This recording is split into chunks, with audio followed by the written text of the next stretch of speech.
मिनश्शैतानिर्रजीम बिस्मिल्लाहिर्रहमानिर्रहीम। अस्सलाम वालेकुम क्लास सेशन। बेटा कैसे हैं आप सब? उम्मीद है सब खैरियत से होंगे और मैं उम्मीद करती हूँ कि आप लोगों को इस्लामियात के ये वाले चैप्टर की समझ आ रही होगी। आप लोगों का एक चैप्टर कंप्लीट हो चुका है, दूसरे चैप्टर की लास्ट टाइम मैंने रीडिंग करवाई थी, तो आज इंशाल्लाह हम उसकी रीडिंग बुक एक्सरसाइज करेंगे। चैप्टर का नाम है अज़ान की फजीलत और अहमियत, बाब का नाम है इबादत। बेटा अज़ान आपको मैं बताया, अज़ान के लफ्ज़ी मैंने इतला देने के हैं, ऐलान करने के हैं। अज़ान दिन में 5 मरतबा दी जाती है। तो अज़ान के लफ्ज़ी अज़ान की वक़्त से अज़ान बताया ना, अज़ान की ज़रूरत किस वक्त किस तरह पेश आई कि लोगों को बाजमात नमाज इकट्ठा करने के लिए ज़रूरत होती थी कि कोई क्या तरीका अपनाया जाए। तो आप सल्लल्लाहु अलैहि वसल्लम ने इसके लिए सहाबा कराम को सोचने का मौका दिया। तो हज़रत बिलाल रज़ी अल्लाह तआला अन्हु, हज़रत अबू बकर सिद्दीक़ उनके ख्वाब में इस तरह अज़ान के अल्फाज दोहराए। तब आप सल्लल्लाहु अलैहि वसल्लम ने अज़ान का बाज़ाब्ता ऐलान किया। तो उसके बाद अज़ान देने वाले मुअज़्ज़िन की बहुत ज़्यादा फजीलत बताई गई है कि क़यामत के दिन उसकी गर्दन सबकी गर्दनों से बुलंद होगी और उसके अलावा उसकी मग़फ़िरत कर दी जाएगी। और अज़ान के अल्फाज बार बार दोहराने से उसकी बहुत ज़्यादा सवाब तैयार किया गया है। आज बेटा हम इसकी एक्सरसाइज करेंगे। सवाल नंबर 2 है, दुरुस्त जवाब पर टिक का निशान लगाएं। अज़ान के लफ्ज़ी मायने क्या हैं? अभी भी मैंने आपको बताए हैं, आपने रीडिंग बुक में कभी किए हैं। ऐलान करना, हुक्म देना, याद करना।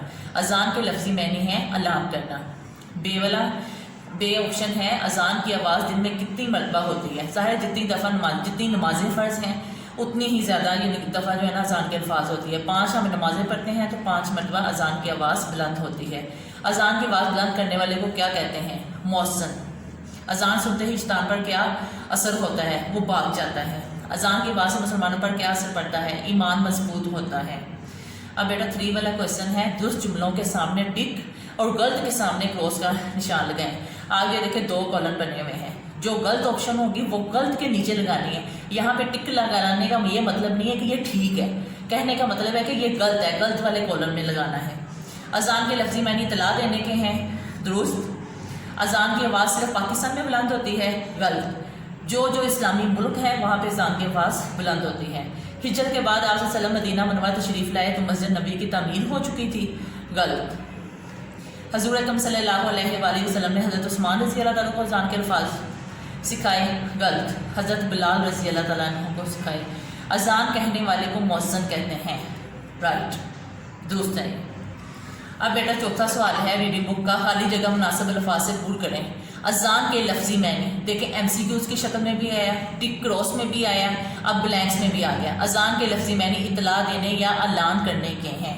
नमाज बाजमात अदा करने का ऐलान डैश कहलाता है, अज़ान कहलाता है। मक्का में कुफर के डैश की वजह से मुसलमान बाजमात नमाज अदा नहीं कर सकते थे, शर की वजह से। हज़रत सल्लल्लाहु अलैहि वसल्लम ने डैश को अज़ान के अल्फाज सिखाए। हज़रत बिलाल रज़ी अल्लाह तआला अन्हु अज़ान कहने वाले को डैश कहते हैं। अभी हमने बेटा ट्रू फॉल्स में भी पढ़ा है, वैसे भी पढ़ा है, मुअज़्ज़िन कहते हैं। अज़ान कहने वाला बंदों को डैश के लिए पुकारता है, नमाज के लिए पुकारता है। मुअज़्ज़िन का इस्लामी माशरे में डैश मुकाम है, बुलंद मुकाम है। अज़ान के वक़्त शैतान पर डैश तारी हो जाता है, खौफ तारी हो जाता है। अज़ान मुसलमानों में इत्तेहाद और डैश की दावत है, इत्तफाक की दावत है। बेटा ये आपके MC और रीडिंग बुक एक्सरसाइज है जो मैंने आपको बताई है। आपने अच्छे तरीके से इसको लिखना है और याद भी करना है। उसके अलावा एक इम्पोर्टेंट बात मैं आपको बताती चलूँ, लास्ट टाइम भी लेक्चर में बताई थी कि लॉन्ग क्वेश्चन मैंने आपको नोटबुक के ऊपर करवा दिए हैं। शॉर्ट क्वेश्चन आपके इन्हीं में से बन के आने हैं, ब्लैक्स में से भी, MCQs में से भी, ट्रू फॉल्स में। जिस तरह ये इस तरह सवाल आ सकता है शॉर्ट, अज़ान कहने वाले को क्या कहते हैं? आपने जवाब लिखना है, अज़ान कहने वाले को मुअज़्ज़िन कहते हैं। अज़ान कहने वाला बंदों को किस लिए पुकारता है? आपने कहना अज़ान कहने वाला बंदों को नमाज के लिए पुकारता है। तीसरा सवाल हो सकता है, मुअज़्ज़िन का इस्लामी माशरे में क्या मुकाम है? आपने कहना मुअज़्ज़िन का इस्लामी माशरे में बुलंद मुकाम है। प्लीज़ इसको क्वेश्चन आंसर की सूरत में इसको याद करें, ये नहीं कि बस ऑप्शन याद कर लें, चलो जी अंदर चाहे जो मर्जी हो। ओके बेटा, take care, have a nice day, अल्लाह हाफिज़।